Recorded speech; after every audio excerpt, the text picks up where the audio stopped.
ठिकाणी दिशेने म्हणून विचार पडल्याबरोबर लागली ती बोलायला. त्यावेळेला दादा मांजर काय झालं रे बाबा, आज आलो नाही तुझ्या संग हरी करायचा, मांजर कुठं गेलं म्हणून लागली होती बाबा करायला आपल्या जवळी गुरापाला बोलायला त्या ठिकाणाला. एवढ्या बोलल्यानंतर काचलिंग भगवंत लागला होता सांगायला माझ्या कन्या लाडीला देवाच्या बहिणीला. काय सांगायचं का माझ्या पंडाला अडथळा आला लागला तुझा मांजर म्हणून त्या वेळेला पायाला धरून बाबा घरघर फिरवल्या मांजर धरलेला पडला मरण पावल्या म्हणून लावला होता बोरायला त्या ठिकाणाला. एवढं ऐकून घेतल्याबरोबर कन्या लाडी तळवाच्या मस्तकाला गेली होती त्या ठिकाणाला बाबा रंगाने लाडी लाड झाली होती डोळा लाडी लाड केली होती त्या ठिकाणाला. सुंदरांना मांडला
बाबा रे तुझ्या बरोबर न्याय करायचं मांजर दिशेला म्हणल्यावर देवरी मिरापा लागला होता सांगायला.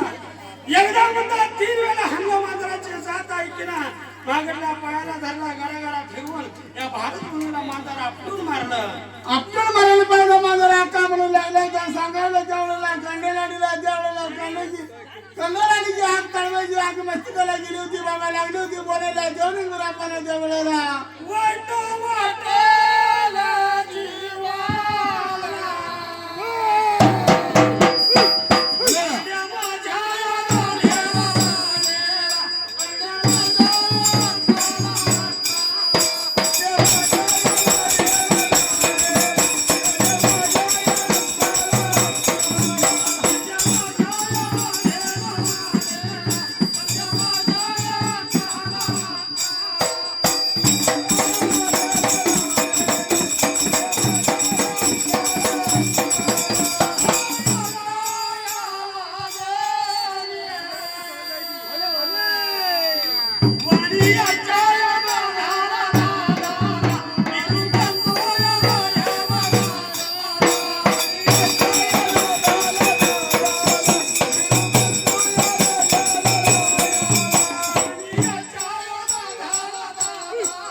असं बोलताना कानेलाडीच्या डोळ्यातलं पाणी आलं होतं, पण देवलिंग बिरापाला पण शायरा वाईट वाटत होतं त्या ठिकाणाला. तुझ्यासारखा होता रे देवलिंग बिरापा. हरण काढली होता. हा, खोड्या करत होता आणि परत माफी मागून काय करायचं. म्हणून त्या वेळेला देवलिंग बिरापाला हक्का मायवा बोलत होती त्या ठिकाणाला. माझा मांजर मारला पण तुझा बाबा माता जात. आज मांजर मारलं माझं, उद्या आम्हाला पण मारायला. तू काय कमी करणार आहे बाबा त्या ठिकाणाला. बिरापा तू काय माझ्या पाठीला पाठ लावणारा नाही. तुझं माझ्या रक्ताचं नातं नाही. आज मांजर मारला, उद्या मारायला कमी करणार नाही मला. म्हणून त्या वेळेला तू आता माझ्या घर बांधून सोडायचं, तुझं तोंड फिरून जाणार निघून जायचं. म्हणून त्या ठिकाणाला मांजर मारलेला पाप तुला काशीला गेला तर फिटणार नाही. म्हणून गांधीला माझ्या काशीलिंग भगवंताला शाप लागली होती देईला.